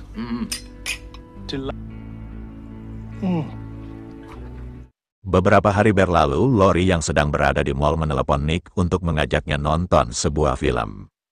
Nick menolaknya karena Nick mempersiapkan keberangkatan mereka ke Amsterdam. Terpaksa Lori hanya menonton bersama Janet. Tidak lama kemudian Nick kembali mendapatkan penglihatan dan ternyata masih ada satu orang lagi yang selamat dari kecelakaan tersebut, yang dimana urutan kematiannya sebelum Josh dia adalah bapak-bapak bertopi koboi yang bernama Jonathan yang diberitakan dia di rumah sakit dalam keadaan sekarat. Kemudian Nick langsung menghubungi Josh dan dia mengatakan kalau urutan rantai kematiannya salah karena masih ada satu orang yang selamat tanpa sepengetahuan mereka. Nick meminta Josh untuk datang ke rumah sakit dan membantunya mencari orang tersebut. Di rumah sakit seorang petugas lupa mematikan keran air yang membuat ruangan itu banjir dan airnya merembes ke bawah tepat di ruangannya Jonathan. Jonathan yang mengetahui kalau ada kebocoran di atas, dia pun berusaha menghindarinya.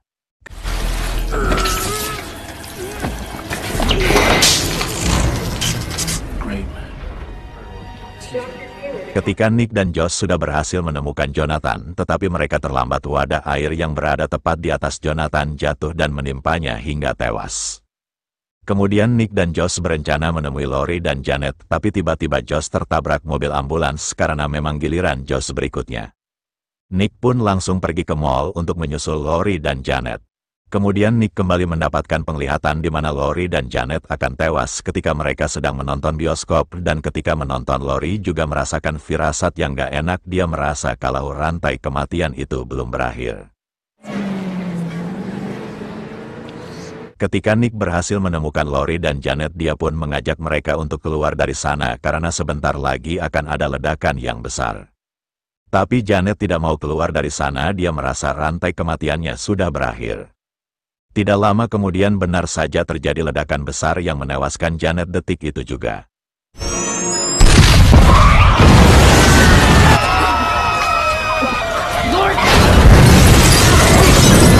Okay. Ketika Nick dan Lori ingin pergi dari sana untuk menyelamatkan diri mereka, mereka malah terjebak di eskalator yang menewaskan Lori tergiling di dalam eskalator itu.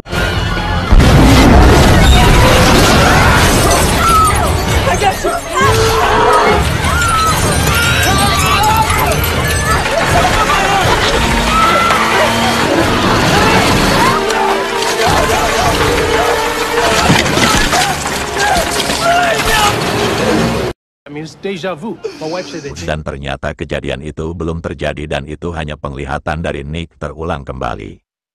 Nick yang tahu Josh akan tewas ditabrak oleh mobil ambulans. Dia coba ingatkan Josh, tapi Josh sudah keburu tewas ditabrak oleh mobil ambulans. Nick langsung bergegas menyusul Lori dan Janet. Nick yang sudah tahu kalau ledakan itu akan menewaskan Lori dan Janet, dia berusaha memadamkan api yang menyebabkan ledakan itu akan terjadi. Berkat Nick, semua orang di mall itu berhasil selamat termasuk Lori dan Janet.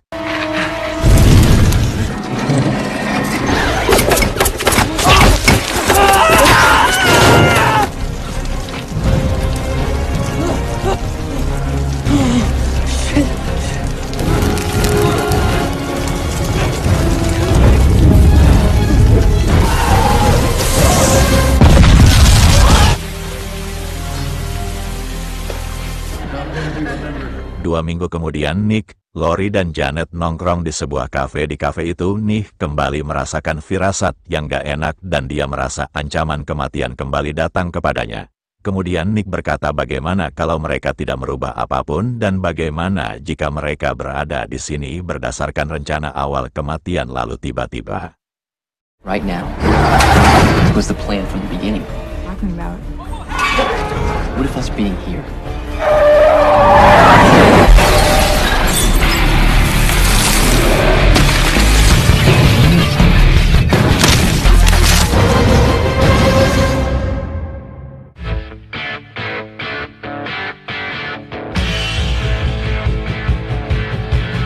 Film dimulai di PT Industri Daur Ulang bernama Presage. Semua orang bersiap pergi untuk ke suatu tempat. Setelah atasan datang, si atasan bilang sama Peter dan Sam untuk bilang sama orang yang mau ikut untuk bersiap dalam 90 detik. Just saw his car, so I'll go track him down. Why do you let him get away with that? Who knows how long? Could be 6 months, could... Yeah. Private office. Ketika bus masuk jembatan layang, Sam melihat pekerja sedang perbaiki jembatan. Lalu bus berhenti karena lewat harus bergantian sama lawan arah.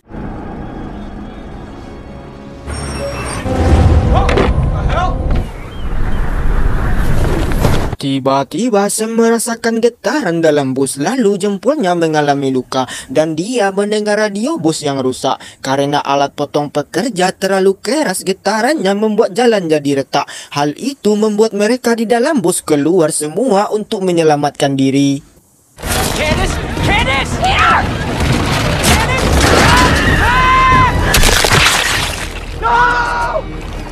Oh, Candace, pacarnya Peter, tewas dengan cara yang tragis. Lalu Ishak yang baru keluar dari toilet bus termangu melihat bus yang mau jatuh ke dalam air.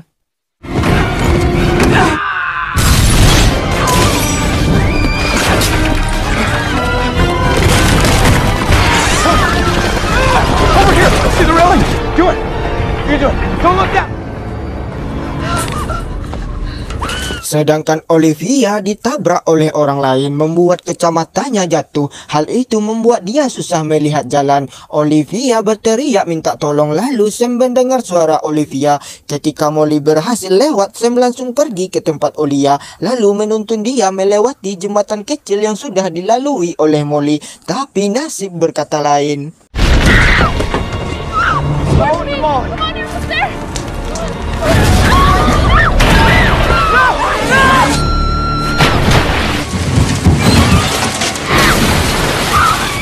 Sedangkan atasan mereka tewas kena aspal cair yang sangat panas.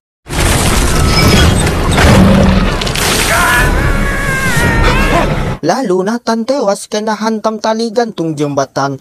Lalu Peter lari cepat langsung melompat ke pagar jembatan lalu disusul oleh Sam.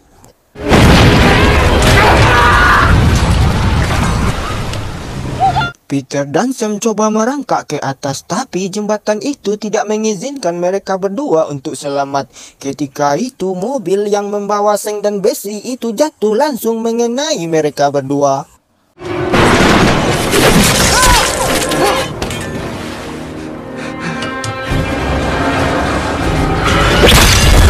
Seperti biasa di film Final Destination, Sam adalah orang yang dapat penglihatan masa depan.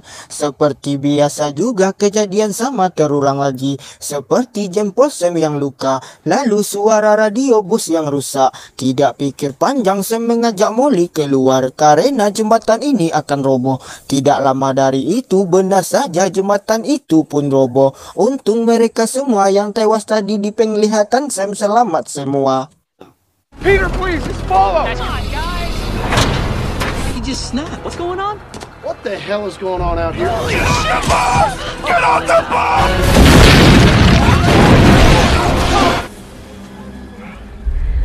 How did you know? Akibat kejadian itu, Sam diperiksa oleh Agent Block dan bertanya kenapa kau bisa tahu itu akan terjadi. Sam bilang kalau dia itu dapat penglihatan masa depan. Dia tidak tahu entah dari mana itu datang. Mendengar hal itu, Agent Block pun tidak percaya begitu saja. Agent Block mengira Sam adalah teroris yang ingin merobohkan jembatan karena Sam keluar dalam bus sebelum jembatan itu roboh. Ketika tim forensik datang lapor sama Agent Block akibat robohnya jembatan itu. Jembatan itu roboh karena angin kencang dan struktur yang tidak safety. Hal itu membuat Sam dibebaskan, tapi Agent Block akan awasi Sam terus. You're free to go. Call it a hunch. Setelah kejadian itu, 17 karyawan PT Industri Daur Ulang sudah tidak ada lagi dan mereka semua berduka cita di pemakaman. Lalu si atasan memberikan pidato singkat untuk merelakan dan mengikhlaskan teman mereka yang sudah tiada. Palmer. Did you just say my name? Setelah acara pemakaman selesai, Sam diperingati oleh seseorang kalau kematian itu tidak suka dicurangi dan berhati-hatilah. Ternyata orang itu adalah orang di Final Destination 1 dan 2. Okay. Thanks for the advice. Di malam hari, Sam mempunyai kerja sampingan sebagai koki di restoran. Setelah selesai, Sam pergi ke rumah Molly.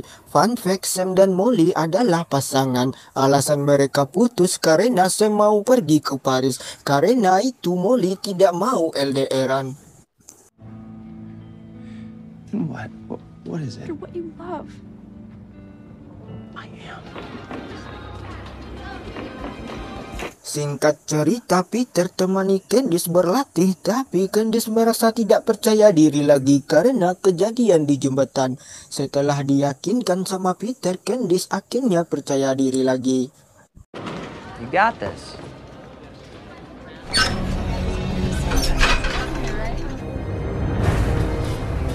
Hal aneh mulai terjadi ketika karet gelang di tangan Candice putus membuat tempat itu jadi sunyi.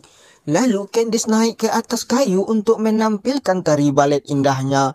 Lalu baut dari kipas atas copot dan jatuh pas berdiri tegak di atas kayu Candice.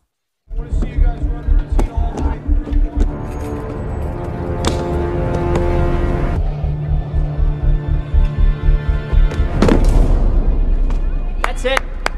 Setelah selesai, Candice pindah ke tempat lain untuk menampilkan aksi selanjutnya. Ternyata baut di kayu tadi mengenai penari lain, membuat dia jatuh lalu menumpahkan bedak di atas meja. Karena kipas membuat bedak itu menutup pandangan Candice yang lagi atraksi.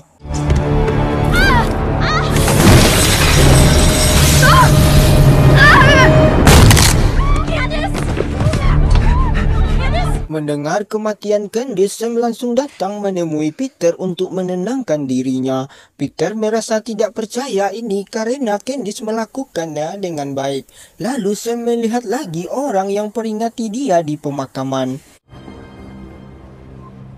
Di kantor mereka semua tidak mau berlarut dalam kesedihan. Mereka semua minum-minum untuk menghilangkan rasa sedih mereka. Got something better. Ooh, nice one. Sedangkan Ishak mencari kesempatan mencari barang berharga dari meja karyawan yang sudah tiada. Ishak mendapatkan tiket dari pijat gratis di sebuah spa. Setelah sampai, Ishak langsung berikan tiket gratis ke resepsionis. Ishak minta untuk pijat plus-plus, tapi resepsionis bilang ini adalah pijat keluarga, bukan plus-plus. Karena sakne di ubun-ubun, Ishak pun maksa minta sama resepsionis. Yeah, you have a lovely... Oh, yo, Buddha. Slow down on the rice cakes. Resepsionis bilang bentar lagi wanita muda akan datang. Ketika Ishak merasa belayan tangan wanita, Ishak buka mata, dia termangu melihat ibu dari kungfu hostel. Ibu bukan sembarang ibu. Ishak merasa enak ketika badannya dikretek oleh si ibu. Lalu si ibu menancapkan jarum kecil ke badan Ishak yang begitu banyak. Lalu si ibu menyuruh Ishak untuk tidur 30 menit. Sleep. Hal aneh pun mulai terjadi di mana Abu Dufa yang jatuh membuat api menyala. Ishak yang melihat itu coba berteriak minta tolong, tapi sayangnya ruangan itu dipenuhi oleh kedap suara. Karena panik, pengait dari tempat tidur Ishak copot membuat Ishak terjatuh. Hal itu membuat jarum kecil masuk ke dalam tubuh Ishak dan lilin jatuh oleh getaran HP Ishak membuat api membesar.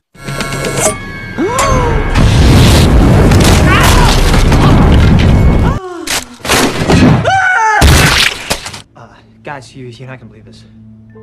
Seperti biasa, Sam pun tidak percaya kok bisa ada orang yang tewas di tempat pijat. Sam pun melihat lagi orang di pemakaman. Karena Sam mulai curiga, Sam mendekat dan bertanya, kenapa kamu selalu ada di waktu kematian? Sam bertanya lagi apa maksud dari mencurangi kematian itu. Lalu orang itu menjelaskan kalau dia pernah melihat orang lain seperti kalian yang selamat dari kecelakaan. Tapi mereka semua mati satu persatu dengan cara berbeda. Begitu juga kalian yang seharusnya mati di jembatan itu. Karena kalian mencuranginya, sama saja kalian mengambil kehidupan orang lain. Peter malah nangkapnya yang lain. Kalau bunuh orang, apakah dapat kehidupan orang itu? Orang itu bilang kalau dia bukan pembuat aturan dan pesan mereka semua berhati-hatilah. Setelah orang itu pergi, Peter bilang setelah kematian Candice dan Ishak sekarang menunggu giliran kita lagi. Lalu Sam bilang tidak semuanya mati karena Molly berhasil selamat. Mendengar itu, Peter cukup kesal. Apakah Molly berhak hidup dari kita semua? Yeah? What else is it then? Come on. Di sisi lain, Olivia yang berada di klinik mata ingin berobat karena tidak mau pakai kacamata lagi. Sambil pegang boneka, mata Olivia dipasang pembuka kelopak mata. Lalu dokter keluar sebentar karena berkasnya tidak lengkap. Hal aneh pun mulai terjadi ketika gelas di atas galon jatuh sendiri, membuat kontak listrik basah, membuat takaran laser pun naik. Merasa kesakitan, Olivia coba jangkau tombol berhenti, tapi yang jatuh adalah tombol penghidup laser.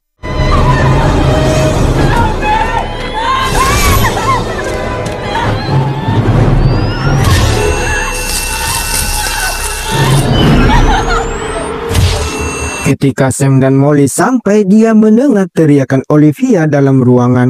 Ketika dicek, Olivia berhasil lepas, tapi sayangnya Olivia menginjak mata dari boneka.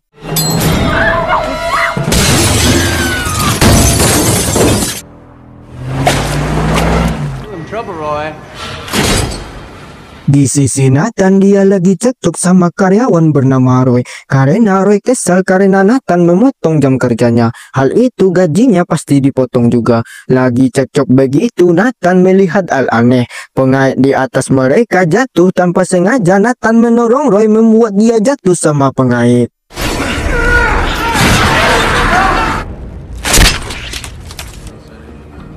Peter yang tepo langsung bertanya sama Nathan, apakah kau membunuhnya? Karena Peter bertanya terus, Nathan pun bilang iya, tapi itu dia tidak sengaja melakukannya.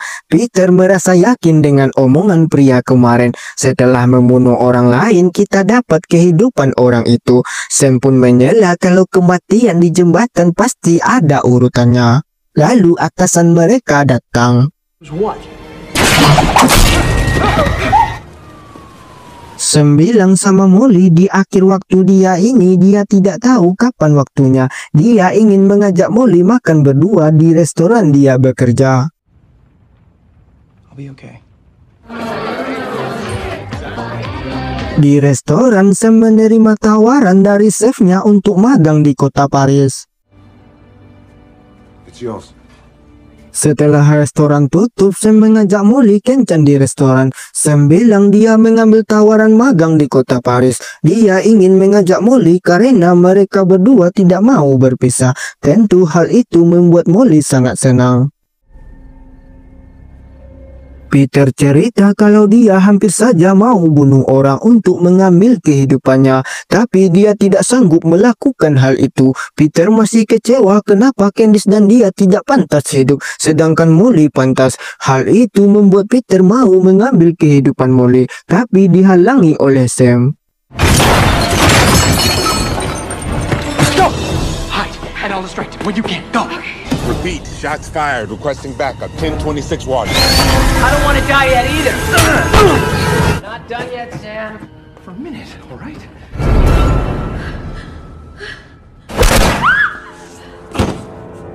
Oh, agen Block tewas ditembak oleh Peter. Molly pun bilang kalau kau sudah ambil kehidupan agen Block. Tapi Peter tidak mau hidup dalam penjara karena masih ada saksi mata yang hidup.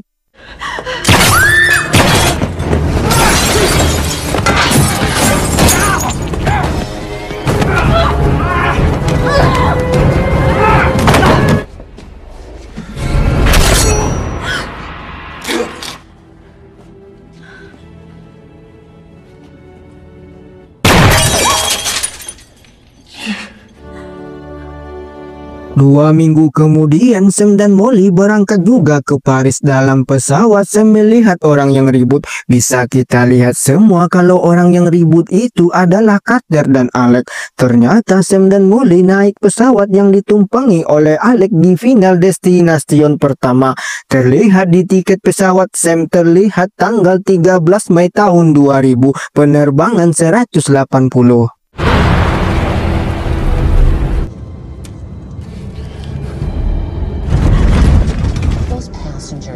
Hal aneh mulai terjadi kepada Sam seperti waktu di bus di mana jempolnya berdarah. Lalu lagu di radio bus terdengar oleh Sam. Ditambah lagi Sam mendengar pembicaraan pramugari tentang orang ribut tadi. Karena orang itu bisa melihat masa depan. Dia bilang kalau pesawat ini akan meledak. Oh my God! Sam!